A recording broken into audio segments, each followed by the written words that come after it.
എന്റെ മോൻ കല്യാണം കഴിക്കാൻ പോവാണ്.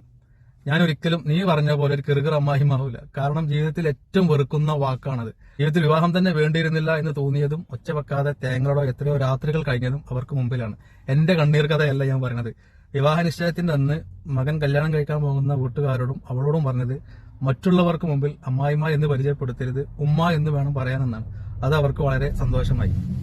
എന്റെ മകന്റെ ഇണയായി വരുന്നവൾ എനിക്ക് മകളാണ്, മോള് തന്നെയാണ്. മോളുടെ വീട്ടിലുള്ള മറ്റു കുട്ടികളുടെ അടുത്ത് ഞാൻ പറഞ്ഞത് വരുന്നത് നിങ്ങളൊരു സുഹൃത്തായി കണ്ടാൽ മതി എന്നാണ്. എനിക്ക് എന്നോട് എന്തും തുറന്നു പറയാനുള്ള സ്വാതന്ത്ര്യമുണ്ടെന്ന് ഞാൻ പലപ്പോഴായിട്ട് അവളെ ഫോൺ ചെയ്തിട്ട് പറയാറുണ്ട്.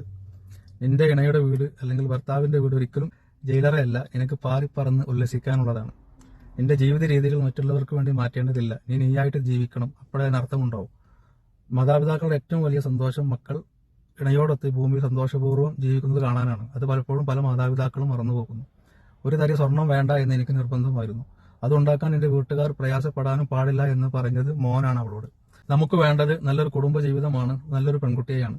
സ്വർണമോ സമ്പത്തോ ഇല്ലാത്തതിന്റെ പേരിൽ വരുന്ന പെൺകുട്ടി ഒരിക്കലും കണ്ണീര് പിടിക്കാൻ പാടില്ല. എനിക്ക് സ്നേഹിക്കണം, ചേർത്ത് നിർത്തണം, നല്ലൊരു മാതാവായിട്ട് അവളെ മുന്നുപോലെ നോക്കണം.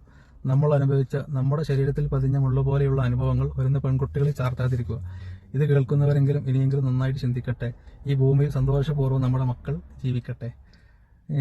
വിവാഹത്തിൽ പങ്കെടുക്കാൻ പറ്റുമെങ്കിൽ കഴിയുക. ഓക്കെ, ക്ഷണക്കത്തട്ടത്. അപ്പൊ ഇങ്ങനെ ചിന്തിക്കുന്ന ആൾക്കാരുണ്ട് കേട്ടോ. അടിപൊളി മെസ്സേജാണത് അല്ലേ?